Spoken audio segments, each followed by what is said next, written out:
Oral history interview with Frank Lovely by Irene Good, conducted on the 15th of March 1985 at Newton Lower Falls. This interview is conducted as a part of the Public History Project of the West Newton Library. The general subject areas we will be covering include from the 1920s to the 1950s in Newton, and anything else that happens to come up in this conversation.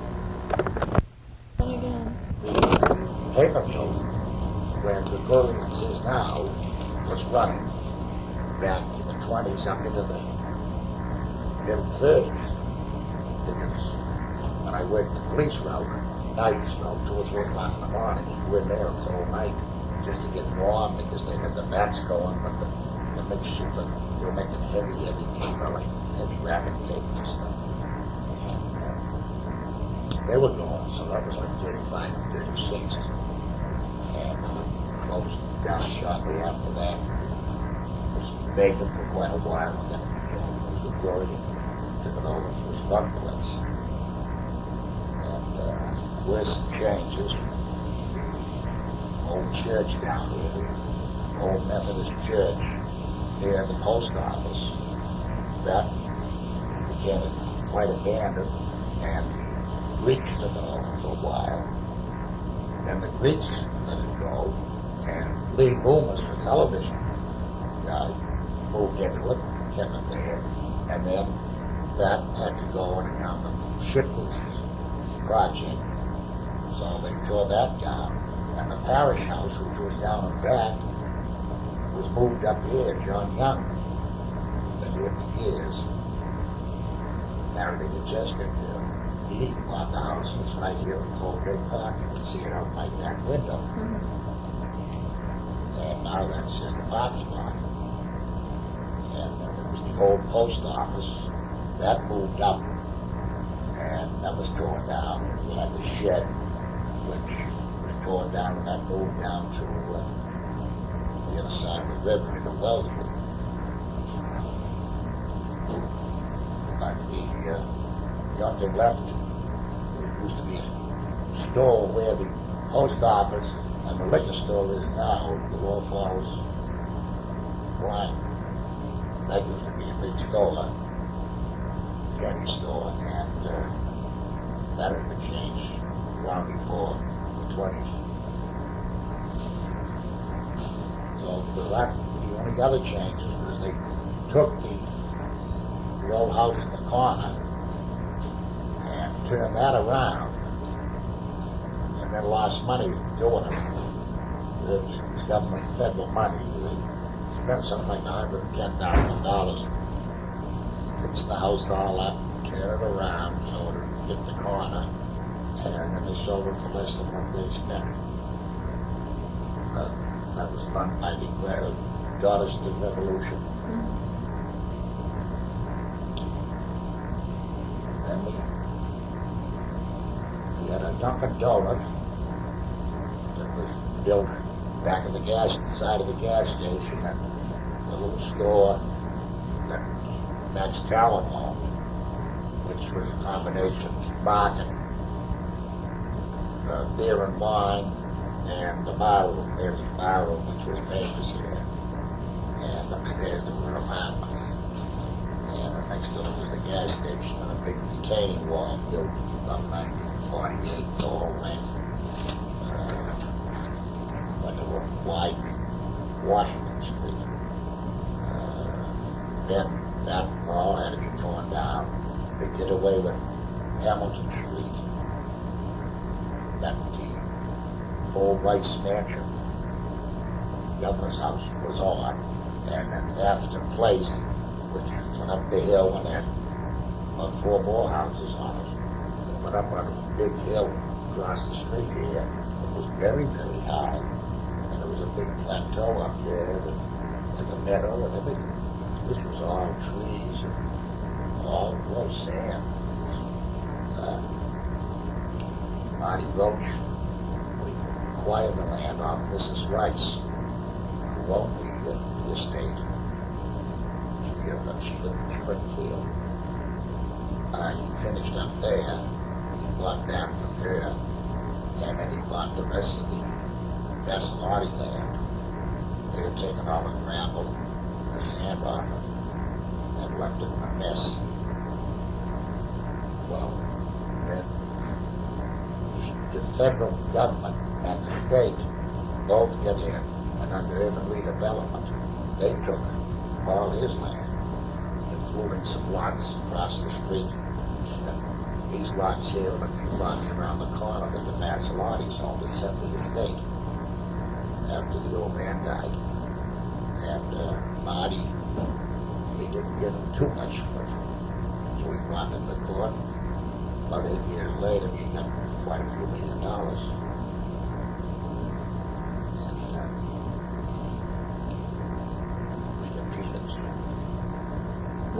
When did your house get taken? We could take it in 1969 or 70. And we were the first two to move out of the area. We come here and built these houses in 71. This house, my daughter's next door, the same plan. And we bought the 2 lots of land from the urban redevelopment. And for 2 houses. Then later on the Johnstons. See, anybody who could buy this land who had been taken by eminent domain. And so the Johnstons were next because they lived over on Grove Street. And then the Dunns, they had lived over near the Rice House. And John Young, he'd been living down on the corner of Bolton Street, so they took to that house. So he was allowed to move in. Mrs. Stewart, she was the roomer down there in the house, so she was allowed to buy. And then across the street, where we used to have the ice cream, the retailer's ice cream place on the riverside of Washington Street, they had apartments up there, and we had a school teacher who was renting an apartment up there. And on account of that building being taken, he was allowed. So he took a lot down there and built a house. Then nobody else seemed to want to or couldn't afford to. The rest of the people were rentees, and they were just allowed a moving expense, $1,200, $1,500, $1,500, something like that. So a lot of them relocated in other cities and towns. And then we have a lot of these vacant lots. So then urban redevelopment put the lots up for bid. The builders with certain specifications that the houses shouldn't be all identical. You know, they want them varied. And of a certain size, at least. So consequently, we have these 9 houses, new houses built. They're all about 4 odd years old now. They all sold for big bucks, $70,000. And we have 1, 2. We have a Chinese engineer across the street. We have a Chinese doctor. Nicest neighbors you ever met. Then down the street we have other Cantonese. And way down the end, there's a large house there with another Chinese doctor. Then we come around the corner, right here at the corner, we have retired Chinese postal worker. One nicer people, the neighbors. They ask plenty. I was just wondering if we could just start, I'll just go back to the 1920s now. When did you start, like where were you or what was going on at that time? I was down in, I was living in Nonanum, down in the Watertown Street, down what they call Nonanum, the lake area, down here where we used to one time had Silver Lake. Now it's shriveled up, but now it's just a little tiny pond. But at one time it was good size, and she ate it, fish, and had boats and everything like that. I was going to Our Ladies. I went there until 25, and I transferred when I was 5. And out of Dubai, the Depression was on. And we worked in every business, anything you could, to make a buck. Moving furniture, carrying on, working with carpenters, roofers, painting flagpole, any kind of a job. Most of them were laborious, because I wasn't a salesman of any kind. And then I moved, I got married in 32, and we lived in the Orlando area, and then we moved toward the corner on the Bill Street, Garden Street. And we were there a couple of years, and we moved to Newtonville, and I was there on Linwood Avenue for 14 years. In the meantime, I had joined the police department in 35, and I worked in all the different areas. And I moved up here in 1950 into the Lower Falls. And the old house and things that I've been here ever since.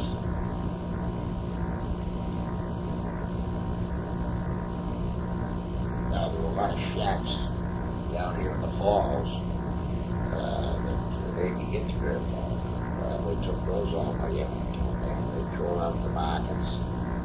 Dunkin' Donut had to go. They've only been in there a few years. That was all taken. A few of the houses in the area. That's all now part of the Lower Falls housing project. So what year would you like to say that the mills were like back down and they totally Well, like when did they totally lose effect in this area of Lower Falls? what kind of mills? The paper mills or anything? Well, the paper mill was in the late 30s. That was about the last one. The nail factory, all other kind of mills and things we had were all the 1700s, and some of them were all went out in the 1800s. And then we made two changes on Washington Street. First from 128 First went in. Then later on it was changed, that was around the 40s. And later on it was changed around 1960, 61, 62. It was widened again, which meant putting up another new bridge right over here at this intersection.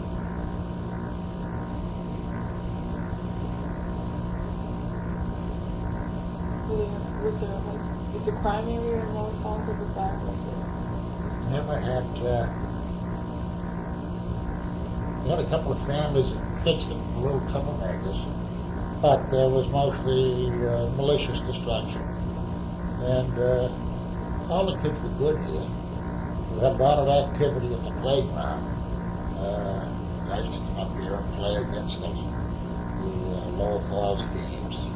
And it was the Upper Falls had teams, Boyd Park had teams, the different all the playgrounds had baseball, football teams, and we used to play against each other, hockey teams. And there was nothing to speak of. I can't tell you. Well, one unfortunate kid was a little high, and he shot a cab driver one night to one time, but nice kid too, nice family. And that's about the only thing up here of any importance that is criminal in this whole area. I think it's all grew up. And now the rest of the whole area is not a depressed area at all. Parts of West Newton, parts of Armandale, parts of Commandant, parts a little bit to the center, allocated as depressed areas. Nothing in the Lower Falls is not a depressed area. That's why we don't get as much aid up here through our community affairs as other areas get. Because it isn't a depressed area. You can ride around through around the Hamilton School. Well, now it's the Hamilton Grove. It's retired. there was old age home, you know, there were 43 apartments there.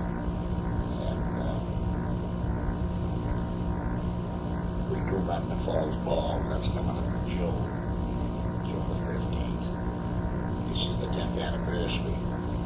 And it's a big soiree for all the neighbors, you know, the whole Lower Falls. And everybody gets involved. There'll be 100 people working on different committees. So it's a close community. It is. You have the Lower Falls Improvement Association. And in fact, we had a meeting last night over at the school. They're planning for that. And they're also tying up with the network, which is the little community groups from all parts of the city. And their big thing is kind of a moratorium on a lot of big buildings going on in Newton. They're taking it away from a residential area. Like Framingham or some of these other places. Instead of a bedroom, it's going to be a business area. You get too much in here, and it creates traffic problems. And the MBTA down here, they took over the old, where they have now Riverside. That used to be the sand and gravel, rented that for years from the railroad. And the railroad sold it to John Bosch. MBTA took part of it, you know, and they got 26 acres there, and they want to build a motel, office building, a big shopping mall, and everything for all the people. This is just one street, Grove Street, with 1,500 cars parking in that MBTA Riverside Depot every day, you know, where the heck's the rest of the traffic?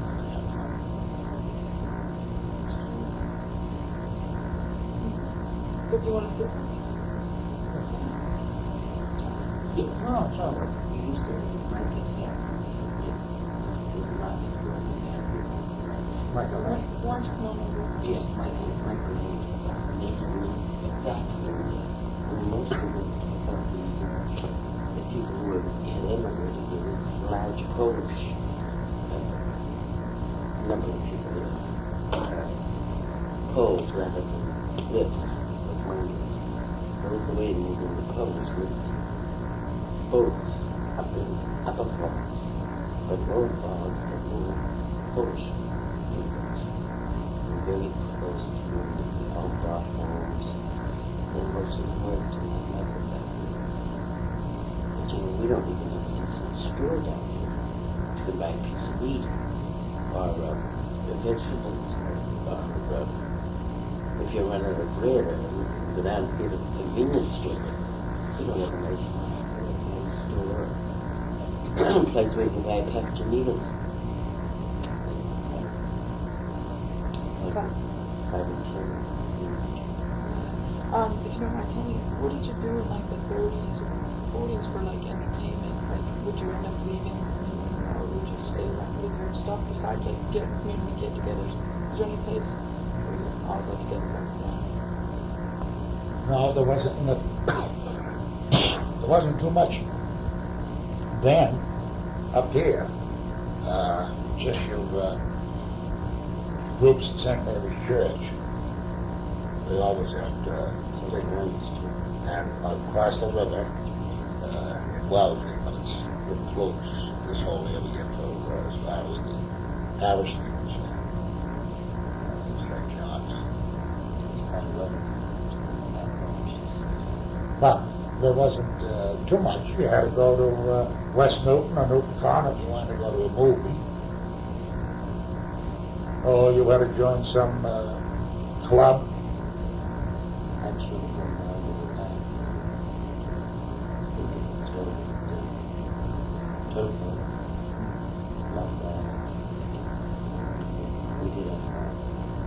It's pretty.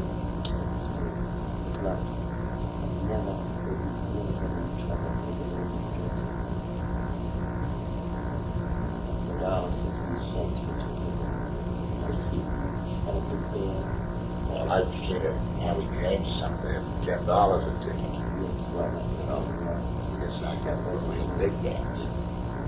But Lister Land, Spike Jones, and Glenn Miller, they all played there. All big band. Well, yeah, big bands played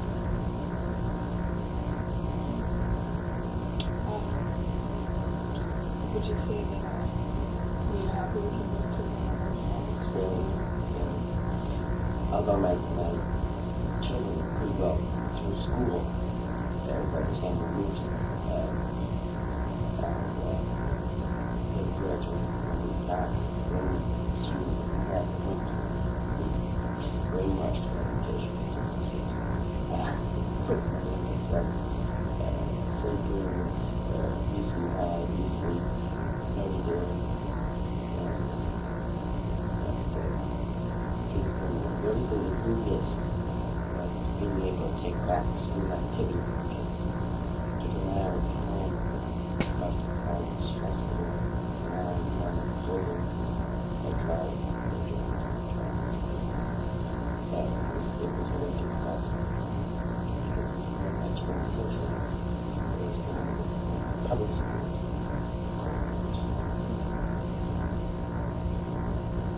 Did you find do a lot of people, did they work back then in this area generally, or were they going into the city to work? If you lived in Lower Falls or if you lived in Newton, Well, did you work in Newton or did you Well, work years ago, they worked right around here. Years ago, they did because but not the 30s and 40s, there was nothing around here to work at. right. That's for sure. Just the night place. And then down here, And across the river on the Wellesley to side, on the west. the plastic factory. There wasn't too much industry there at the time, and then Shipley's come in. But most of them didn't go to Boston. They'd go someplace like Upper Falls, or maybe they'd go to Walton. Did the coming of the train system come to make more people deciding where they could move to Boston? Oh, naturally.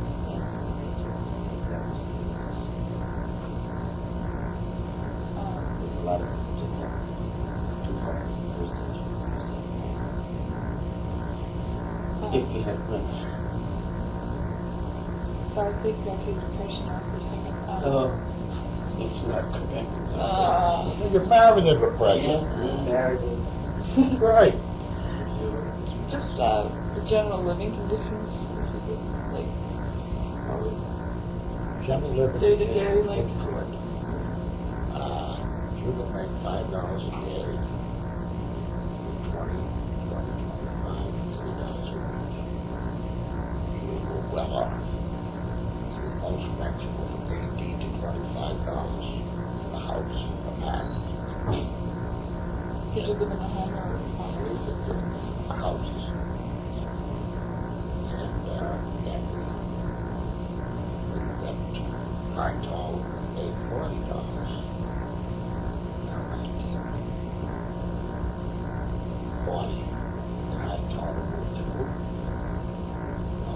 In 1944, moved through, paid $40. That was a big mistake. And needed garage, another house, the works, big porch screened in. And you could get by very well on what the city gave you, on like $2,200, $2,300 a year. Food was inexpensive. You could buy an old second-hand car, gas was cheap. You could go a week or two at the beach, with all the kids in the summer. You could take your little trips, they were better. And times were good. Of course, you didn't save any money. You were living hand to mouth, but you had a steady job, you didn't worry. You knew there was a paycheck coming the following week, So, things were good. As far as I was concerned. Because I had this steady job. In fact, I was working 2 jobs when I was in the police union. I was working sometimes 111 hours a week. I was working 2 jobs. police sheriff dropped down like 40 hours a week. Arrest. I was getting paid. So, everything was good. I'd say in the 40s. Things were good. In the 50s, well, we started fighting for a little more money because things started going up and they couldn't go up all the time. And then people were, well, they started raising the rent. Where I, at one time, was paying $40 on Limit Avenue. The rent went to 42, 46, 50, 66. And when the fellow said he was going to raise it to 90, I went up and bought the old house for $6,000, tore down the walls, tore down the ceilings, and went out months. Then we moved in. We lived there 20, almost 21 years. And I had a mortgage for the property back 4.5%. Taxes were minimal because it was an old house. And we were very happy. It was a home. It was a house. It was a home. The kids with piano parties there, and a 28-foot living room, a piano with a bay window, and the kids, the nurses dropped down to the hospital. They'd get out and buy their beer, and I still have the operating uniforms on. And they put down, buy their six-pack, come in and watch TV, and bring the beer on the floor because they couldn't do it up at the nurse's home on the street. And I'd get them, I'd throw them down, get them up for 11:30, because most of them were good. One of my daughters had been in training. She got to know the group that way. And so it was a good house. The father's fireroom, and it was old, but stylish. We had the windows came not far from the ceiling, right down to the floor practically. 2 inches off the floor and 3 inches off the ceiling. But it was a good old home. Back to your job as a policeman. When did you get your first start? 35. 35. And were you guys a union then? Or did you guys We didn't have anything. We got tossed around by different mayors until we finally, Monty Bass became mayor. We, at that time, everybody got together because other departments were getting unions. And we decided to join the union. Well, there was some talk of us joining the Teamsters Union. Nobody wanted the Teamsters because they could pull us right entire the city. No milk, no bread, no beans, no nothing. If they were in favor of the strike. So we formed our own union. And Monty immediately gave us a raise. A year after that, he gave us raises and brought us up on a par with other cities and towns. Boston, Brookline, Gannett, Westwood. They were all getting more money than we were. But they would always lump us with Quincy, which was an industrial city. But before the shipyard was going fine, it was a good town. The shipyard down there, Fall River, was not working. Everybody was in the welfare. So they used to classify us with Quincy, because they weren't paying peanuts. And that was their excuse, because it was the closest to us population-wise. But we were running. We got up to about 94,600 people at one time. Now it's dwindling down. Now we're down 90,000 or maybe 89 or less. And the people are growing. the city.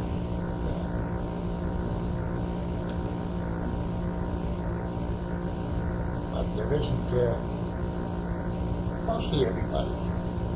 And the Lower Falls, they built up a little bit along Needham Street. There's a lot of little businesses over there, mostly retail, not too much manufacturing.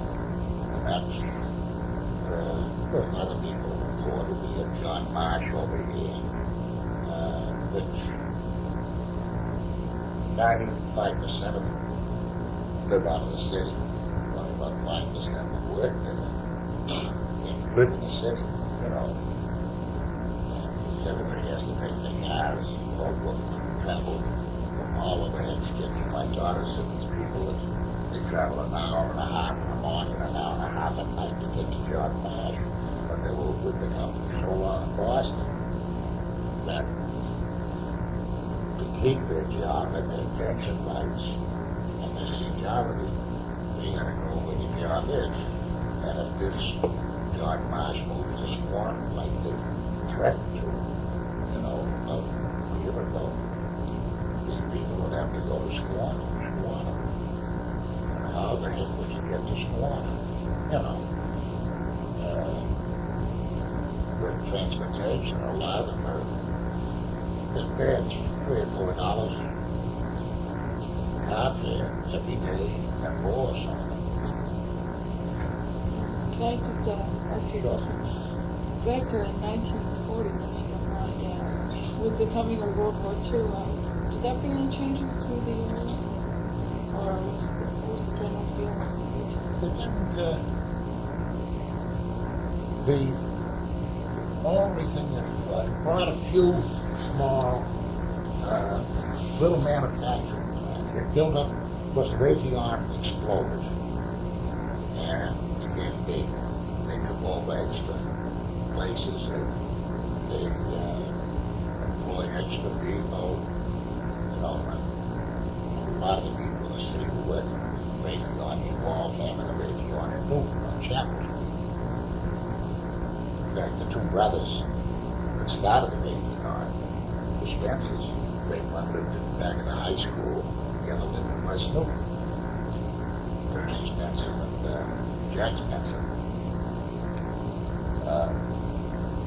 So that brought up a lot of people who have been on welfare or something like that. They turned around and all the jobs in the Raytheon.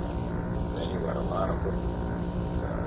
Companies starting in garages and down in cellars and workshops making parts for all the other families that didn't have space to make them. So they thought that every little machine shop and piecework, making so many thousand little pieces a week, you know, and make money for themselves. So there was all kinds of work. In fact, there was such a shortage of cab drivers at one time. We had to come like 11 police officers driving a cab part-time. We couldn't get cab drivers. Did women participate at all into the workforce? Yeah, my wife was a guard at the Raytheon. One of the first ones they ever hired.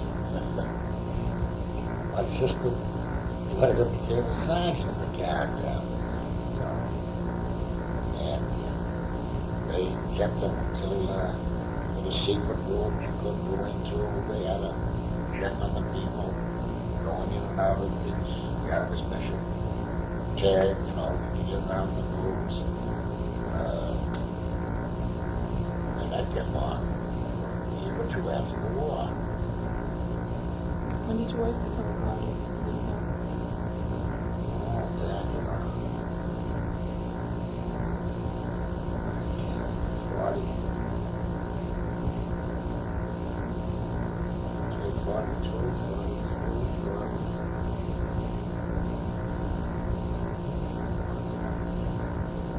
Doc, when were you a guard at the Raytheon?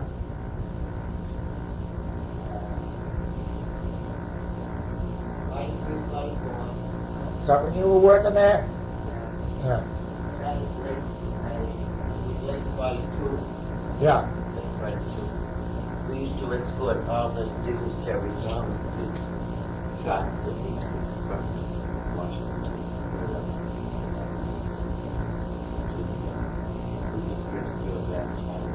Did you like the drive? I had a great experience. And actually, it was around the tour. It was based on the goods because they were moms. There wasn't any basketball shoes.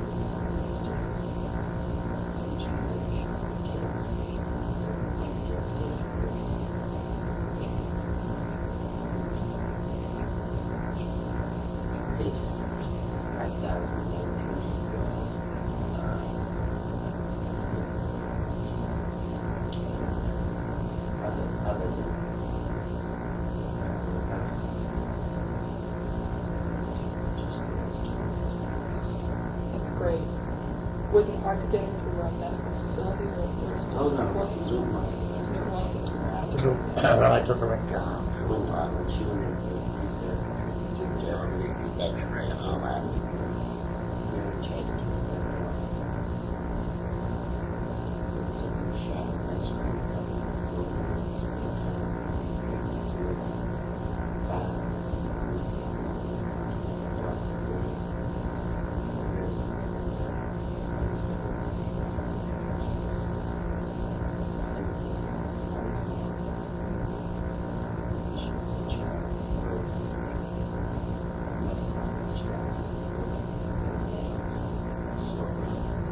We had X-ray periodically for 5 years. See if it didn't drop, come out with a lot of liver.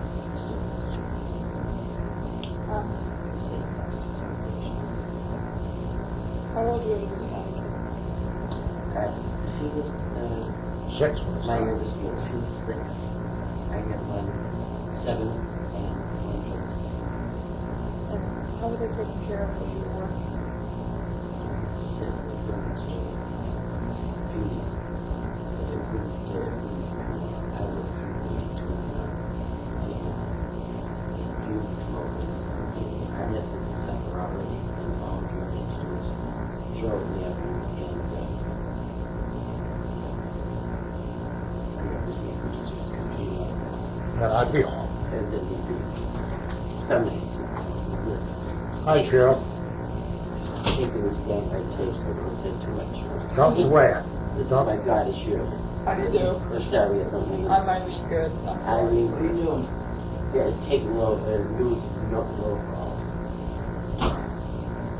She's greatly captured. Oh, I just talked to you. Make me a cup of tea while you're out there. Would you like a cup of tea, Dad? Irene? Thank you very much. I'd love one. That's really interesting. But she works in just works 9 to 3 at John Marsh. Out there. To give her daughter money to buy a house. Boy up in Long Beach, California. She the next one. Yeah, she's got her granddaughter, her daughter, and 2 grandchildren with her. You know, so Brendan, under Michael, and Dennis Ashley. I get the piano. Let's see the toys there. We come over here. You know, she taught her rock because she's got her MA from DC on depression, retarded kids, special education. She goes around and gives seminars for $10 an hour. When she did work on the government grants and state grants and government grants. Right now it's in between. So she was up for this. There's the night, and there's the night she's a friend, and another night she's doing something myself. Talks and everything. She was out doing seminars to general schools and like that. And they made a good person. It's my kid. She's one of the top class over there. You see, I'm used to getting kids and she graduated. That's why I don't get married and knocked up my kids. Can I just bring you back for that? Can I ask you, always been fascinated with the Coconut Grove fire. Yeah, I was there. Were you? I went in. Jimmy called. They wanted ambulances from all over. Yeah, they called you out of me. Yeah, so Jimmy and I, the only two that went in, took out ambulance. We went in there, and yeah, 3 or 4 people were died or something weird. That happened to be in there that night. And we smelled that flesh and hair seemed to stay with me for weeks and weeks. I just been a book on it. That's always fascinating. I just wondered how the surrounding They community was. couldn't get out. If they could have, if they knew, they could have taken trucks and ran the building and broken through to open up doors. If they did, there was people after them. That would have been crushed anyway. Yeah. Did that change any fire laws out here in Newton, or did that change any of the building laws? No, the only thing it did was make sure that everything was fire retardant. Like the draperies and all the stuff on the totem pole was all fire retardant. We had all the lounges. We had seated 1,400 people there in the lounges, and that was all fire retardant material. So you couldn't get the cushions or anything on fire. And you had the 2 ice cream bars, and but lots of times the fire laws were broken with big bands, and it just kept firing them in and firing them in, people would come quite a distance. I used to work in 2 nights a week, plain clothes, just to make sure that you kept your jacket on, kept your tie on, and didn't drink down the men's room. Just take the liquor away from the guys sneaking in a pint, right off the night. And of course there's no stags allowed. You had to be boy, bill. So you didn't have trouble that way. Mr. Gill ran a very tight ship. Very. Do you mind if I ask you, what was like one biggest probably thing that you remember most about that happened probably between the 1920s and 1950s concerning this area? Was any big event that happened that you can just remember was something that sticks out in your mind?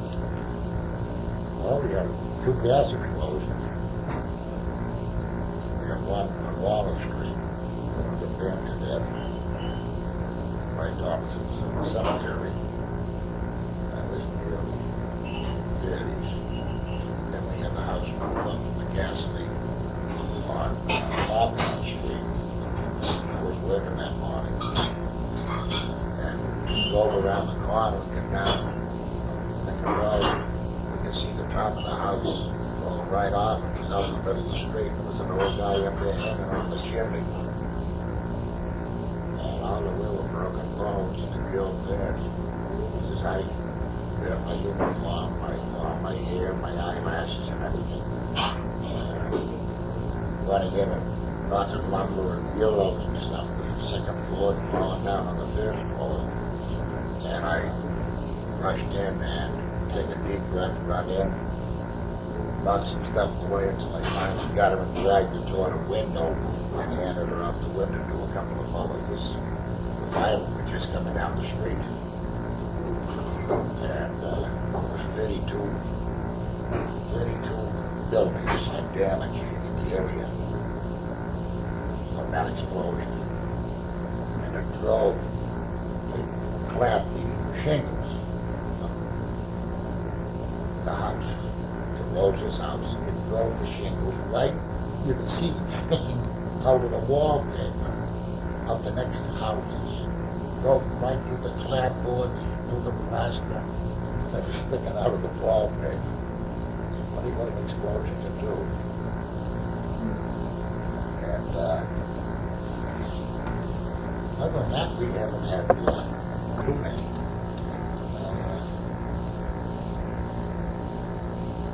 big changes that witnessed with tearing down a lot of schools, that's all. First was the Hamilton, and then gradually goes, you know. Now the big things about closing Bigelow, that'll be the next thing on the agenda. And they closed the John W. Weeks, one of our first big junior highs. And that's now multiple dwelling. Can I ask you a question? Do you have any ideas, since you've been here for such a long time, why Newton developed into so many fragmented villages, and exactly, does each village like have its own individual personality, and is it its own distinct thing? Do you have any like animosity between the other villages, or? No, when I was a kid, the south side of the city was the rich side of the city, supposedly. South of Colorado, that was the south side. But the Upper Falls was the south side, you know. So it was just certain areas, like the Newton Center, you know, Chesterfield area that we call the Ritz section. And then on this side of the city, or the north side of the city, there was a little animosity between them. But West Newton Hill, which had a lot of beautiful rich homes, that was part of the north side of the city. So it's just, the feeling was just with the board, the sections, that's what's that's, you know, Anthem, the Newton Corner, against the, yeah. Just continue.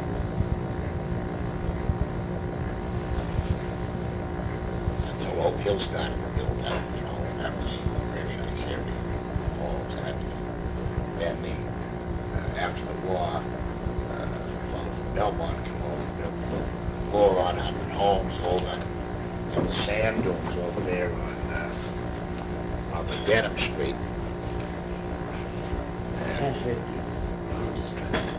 which became Memorial Park, and it was all for it was all for veterans, and I think they were selling them for about 7,000 or so, the houses, you know.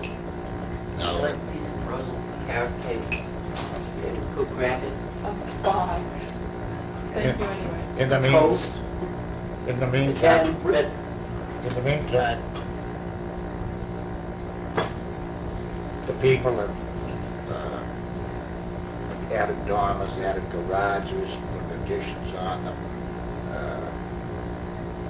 Then a lot of solar houses have moved. You know, they got veterans that were young folks at the time.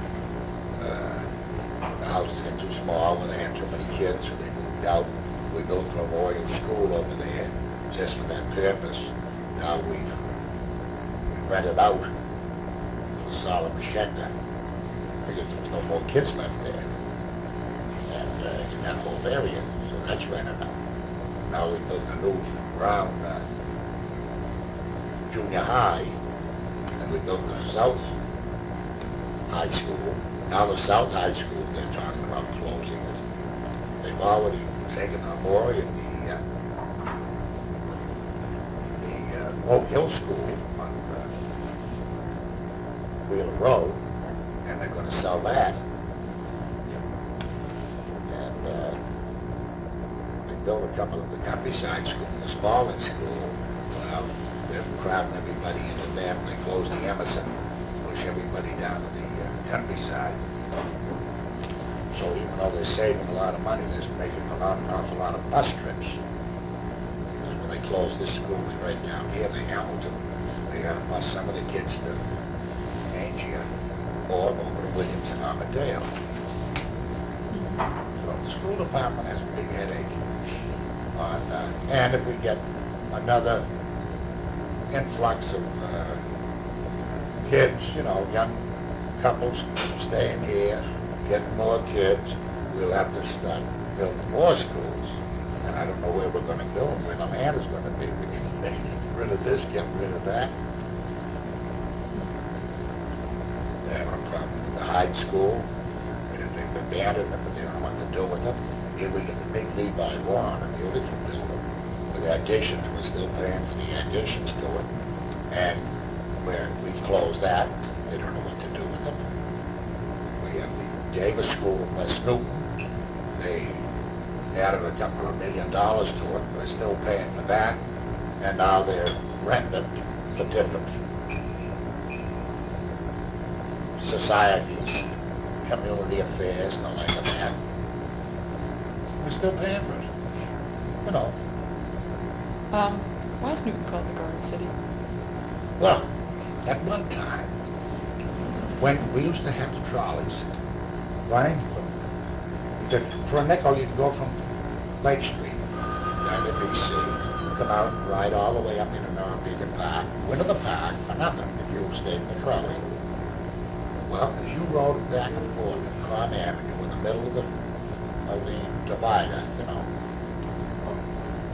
you had all these homes on Con Avenue. Gardeners were a dime a dozen.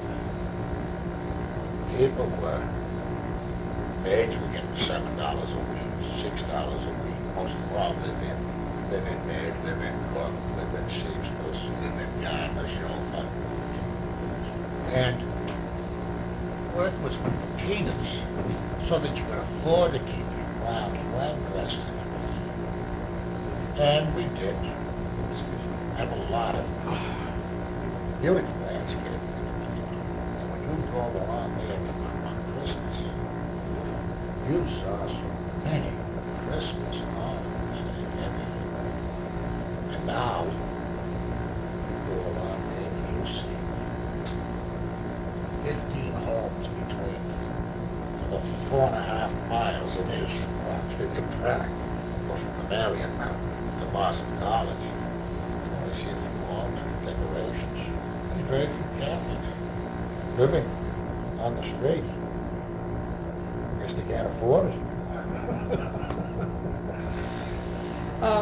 Do you think of Newton as being a very racially integrated area? Oh, yeah. Yeah, we I never think had Old any. Falls itself is very, not maybe racially, but, you know, sociologically, and I think this is a nice area because there are many ethnic groups of Old Falls. Was it I always mean, that just way? even on our street, we've got Germans, Yeah. we've got Irish, we've got Yankee, we've got Chinese, how else have we got? Italians, just on this, and this is a small street. Yeah. So I do think it's, and I think there's, you know, the low income, the medium income, and the high, I think it is nice, because there is that many different groups in Old Falls. There isn't that I'm many. very happy with it. There isn't that many low income. We're the low income. My pension in the city after 40 odd years, you know, it's worth, I'm a few dollars away from food stamps. Food stamps, so help me God. You know, they could go, hey, you retired from the police department, you're living high off the hog, you are like places. You know, hey. You're optimistic then about the future of Great Falls?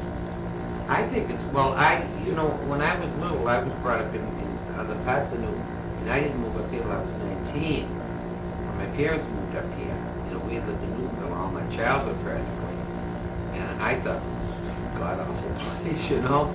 So then I got married, and I moved away for a few years and lived into other areas of Newton, and then I got a chance to buy the house next door to my parents, across where those buildings are, I'm sure David told you.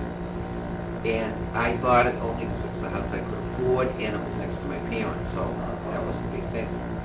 But now, the longer I stayed here married with a family, the better I liked it, because I think your children do get to know all different kinds of people.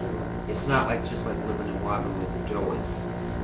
You know what I mean? And that's all your children are exposed to. All kinds here, which I think is good for your family.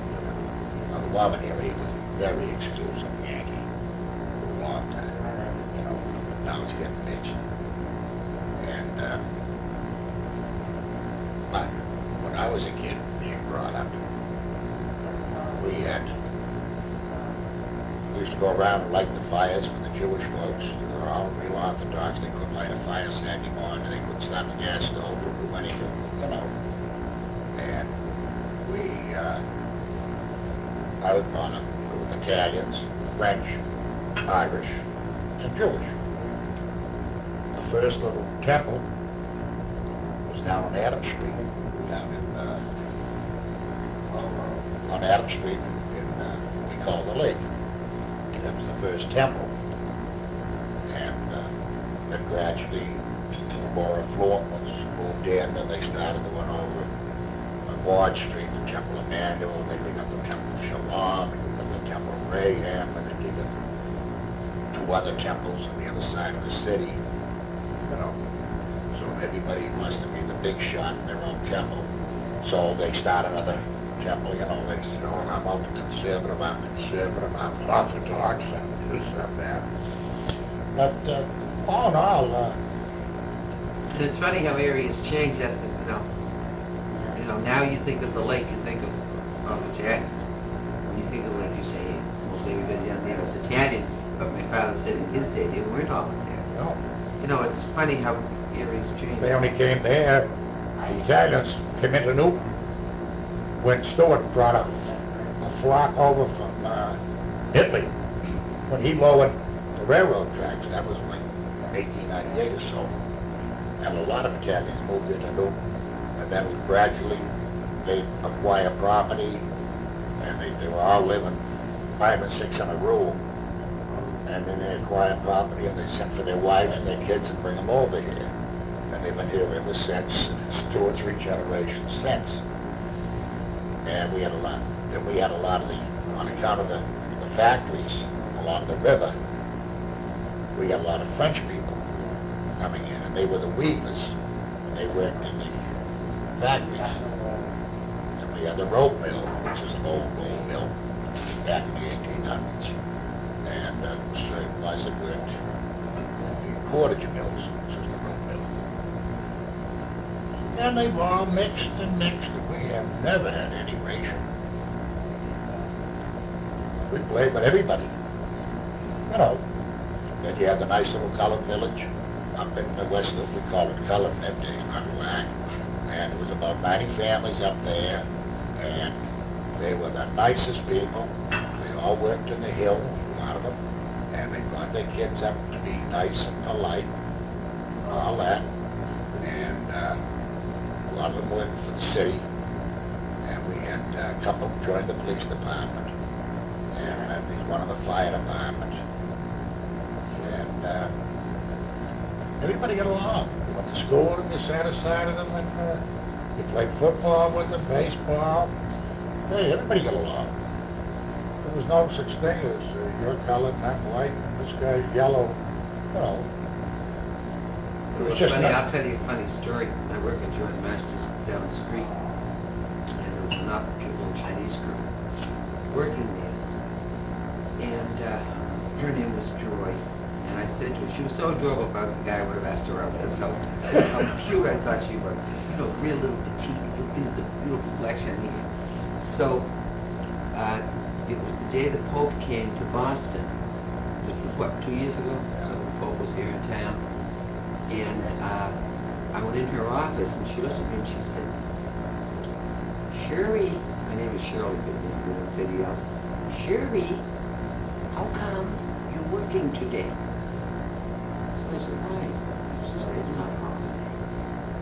And I thought she was going to say, because the Pope came. And I said, what do you mean? You think I'm taking a day off because the Pope's in town? And she said, no, Sherry, today's a Jewish holiday.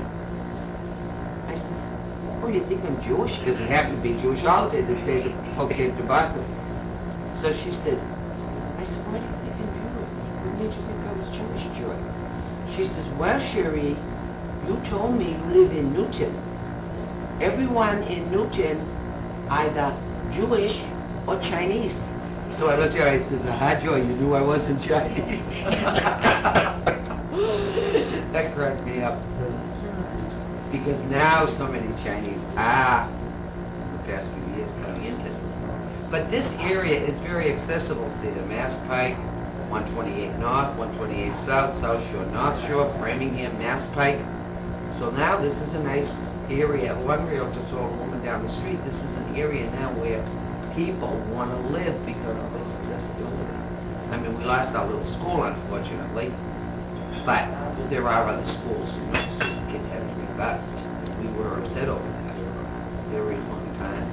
Did that hurt the community, do you think? Well, I think community worked very hard. I mean, there was, and I'm not saying necessarily me, but a lot of people really went to meetings, stayed there and everything. Because I mean, we did not want to lose. Nobody wants to lose their school where the kids can walk. You know what I'm saying? So there was a lot of fighting and a lot of newspaper articles and all that kind of thing. And the community was upset, but they did retain it for. We have parts of the library for our community things.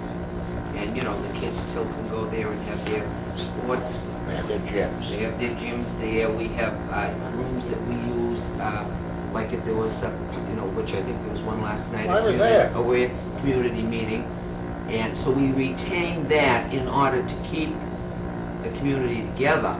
But one thing Lower Falls has that other communities don't, we have an annual, what they call the Falls Ball. 10th once a coming year. up, June the 16th. Yeah. 15th. And did Daddy talk to you about that at Yeah, all? you mentioned it. That is, other communities think that's one of the best, because so many women work today, you don't see your neighbors, you don't see, I mean, you know, you go by in the car, you might wave to somebody emptying the rubbish, but you don't really see people, and a lot of young mothers have to work today, unfortunately, you know. So that is one day that everybody goes, and you see all the people that you probably haven't seen since the last one. And a lot of people in other areas are very impressed with that because they think it's kind of helped to keep us a tight little Group. community up here, you know? Because you have, well, you have softball games against fathers and sons, you have boys against girls, you have tennis tournaments. There's something going from a jog in the morning, which would start at 6 or 6:30, and it ends at 9 o'clock at night with square dancing. Square dance. So it's a nice thing, and they'll have like music for the kids, you know, maybe a little trio playing for the younger kids, and then the square dancing would be like the last couple of hours where all age groups can participate in square dancing, from a little kid to an 80-year-old, you know.